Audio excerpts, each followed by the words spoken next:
today's top boxing news. Ow! Okay, we'll start with this. News on the updated Fierro versus Samarripa card set to go down Matchroom Mexico, south of the border. You know, a lot of those cards that Matchroom has done in Mexico have turned out to be excellent cards, in spite of not always having the most familiar faces on them. A lot of those cards were thoroughly entertaining, and it was announced yesterday that Sky Nicolson will be fighting on that Matchroom Mexico show opposite the ring Argentina's own Sabrina Perez for, get this, WBC interim status. Interim status in the featherweight division, where the glorious PerezSerrano still reigns as that division's undisputed champion. Curious. Because even though Sky Nicolson will be vying for WBC interim status, it just so happens the WBC's number one contender currently is Erica Cruz, former champion Erica Cruz, who will be taking on America's own Melissa Odessa Parker on that same show. It's a damn good fight. Erica's fight with Melissa, however, will not be fought within the featherweight limit like Sky Nicholson's fight. No, the fight with Erica and Melissa is going to be fought above featherweight. Sky Nicholson sports an unblemished record of 7 wins with no losses, no draws. No recorded knockouts, not yet, to Sabrina Perez's 18 wins with 1 loss, 1 draw. 2 knockouts. 36 years old to Sky Nicholson, who's a very spry 28. 8 years younger than the Argentinian slugger, 8 years younger than Sabrina Perez, noticeably taller and longer. Fighting out of the southpaw stance to Sabrina, who is an orthodox fighter with more rounds in the bank, considerable more professional experience than young Sky Nicholson has. It's another developmental fight. Sabrina's got a lot more fights, a lot more rounds in the bank than Sky Nicholson, but she has deficiencies, glaring deficiencies ahead of this fight. Play right into Sky Nicholson's hands. In spite of her being a lot more experienced as a professional than Sky Nicholson is, they didn't arrive on Sabrina Perez by accident. That was by design, and I take no issue with that. When a fighter's just 7-0, under 10 professional fights,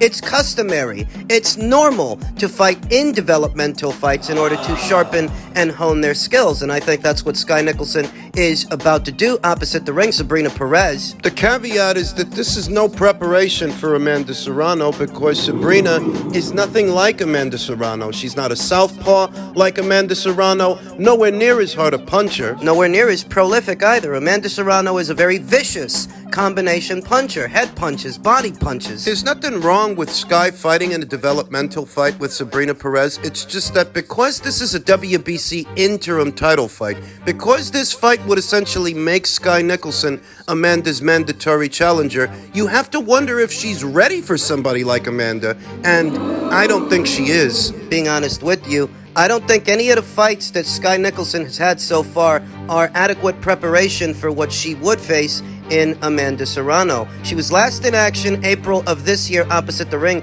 Linda Leica, won a points decision. She had 2 fights this year, the fight with Tania Alvarez in February, the fight with Linda Leica in April. This upcoming fight with Sabrina Perez would make 3 fights, leaving room for another, leaving room for 4 if Sky Nicholson wants to get another one in before this year is out. Sabrina, she last saw action over a year ago in March of last year opposite the ring Yolis Franco. It's yet another drawback for Sabrina Perez, that in the last 4 or 5 years or so, she's actually only fought 2 times. Once in 2020, then once last year. And that was over a year ago, so she has a ring rust she needs to shake off. This ain't the fight to do it. Sabrina Perez, who is noticeably older and slower than Sky Nicholson, those heavy feet, much slower than Sky. You know that Sky Nicholson likes to fight from the outside behind her jab, from out of the southpaw stance, keeping herself a moving target outside of striking distance of her opponents. I don't think Sabrina Perez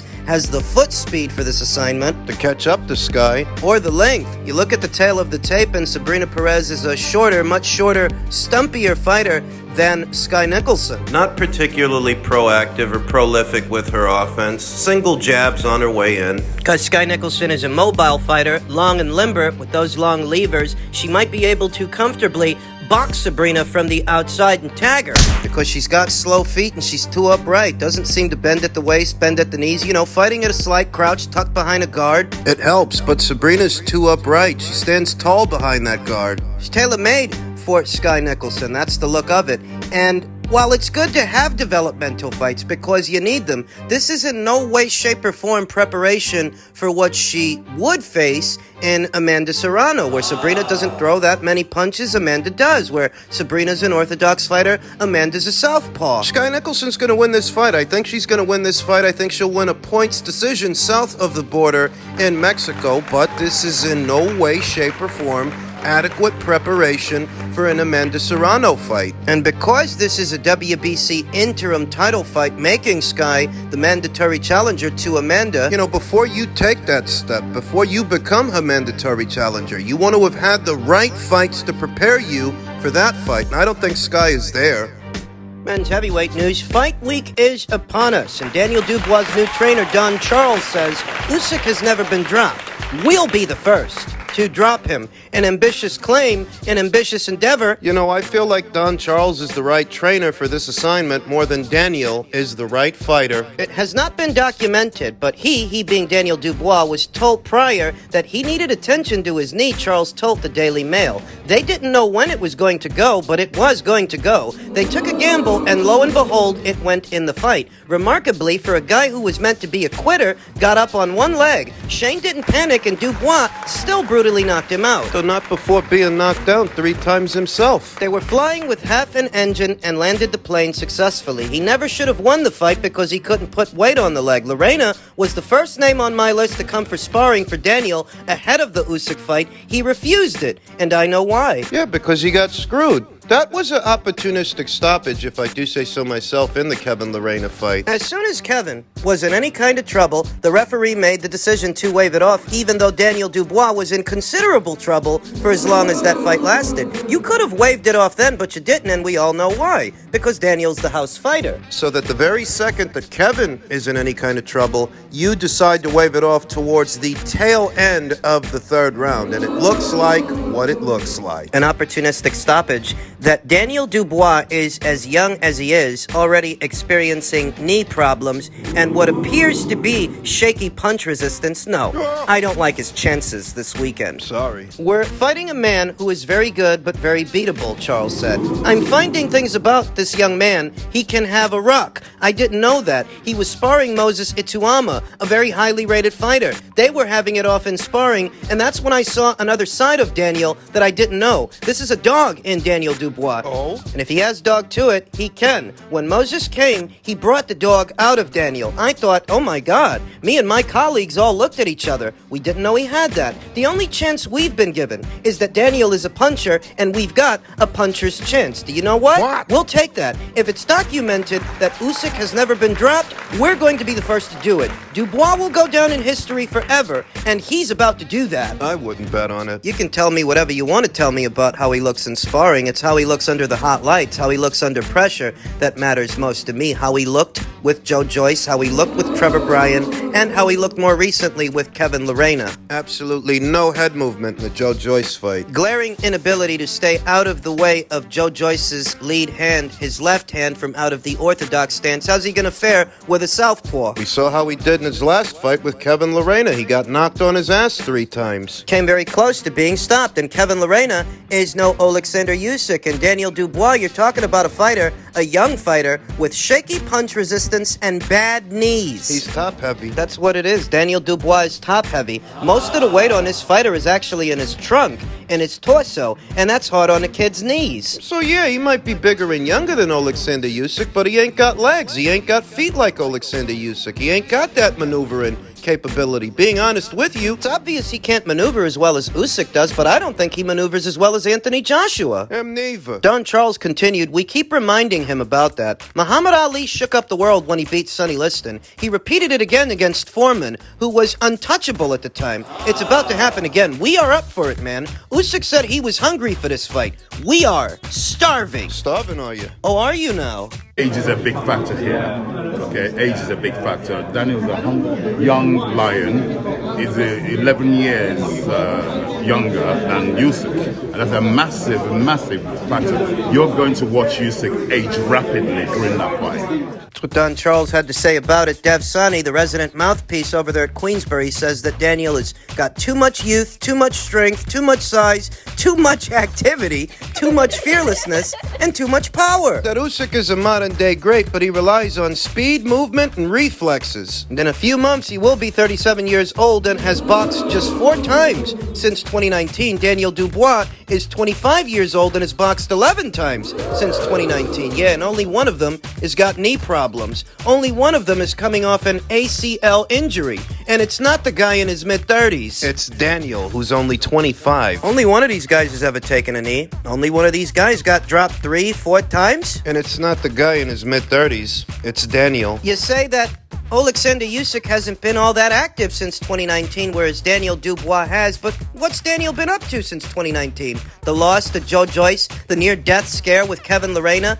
Outside of those two guys, what's the quality of competition actually looked like? Not better than Usyk. Usyk's shared the ring with an experienced veteran, a durable one, in Derek Chisora, an Olympic gold medalist and a unified champion, and Anthony Joshua. He beat him twice. That he hasn't been as active as Daniel is one thing, but he doesn't have the same wear and tear as Daniel is another. Usyk's not the one with knee problems. Tell the whole truth, why don't you? The truth is that nobody ever did anything hard by telling themselves that they can't do it. So I understand Don Charles's attitude and Daniel's as well. And I understand that Devsani is just doing his job, helping to sell this fight, towing the company line. That's all well and good, but the reality is... all Daniel's got is a puncher's chance. Yeah, you're bigger and yeah, you're younger, but so was Anthony. Anthony Joshua comes from a more decorated amateur background and overall is a more experienced professional. He's been a unified champion. He's been in there with Olympic gold medalists like Vladimir Klitschko, like Alexander Povetkin. Pulev was an Olympian too. Unbeaten fighters like Charles Martin, unbeaten fighters like Dominic Breazeale, seasoned veterans like Carlos Takam. Unlike Daniel Dubois,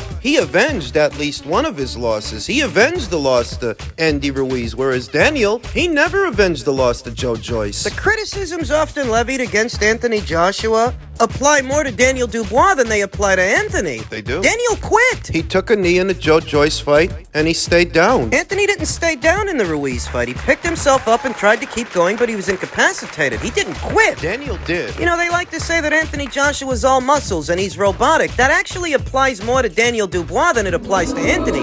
Anthony's got really good snap on that jab and good feet, better feet, I think, than Daniel Dubois. This kid's got knee problems and he's only 25. I think the only thing he's got going for him is that Usyk is older and smaller, but he was older and smaller than Anthony, and Anthony's better, I think way better, than Daniel Dubois. Usyk doesn't need to be the fastest that he's ever been. In his mid-30s, he could be slowing down, but he doesn't need to be the fastest he's ever been. He just needs to be faster than Daniel, who's no speedster anyway. Sorry, but it's hard to give Daniel little more than just a puncher's chance. 25 years old, bad knees, shaky punch resistance, breaking in a new trainer, experimenting with a new style. I don't like it. All the positive reinforcement in the world won't change those circumstances. I've got Usyk, and I've got Usyk possibly by way of knockout. The most that Daniel can do in terms of adjustments is throw more, open up more, but the more you open up, the more you're open.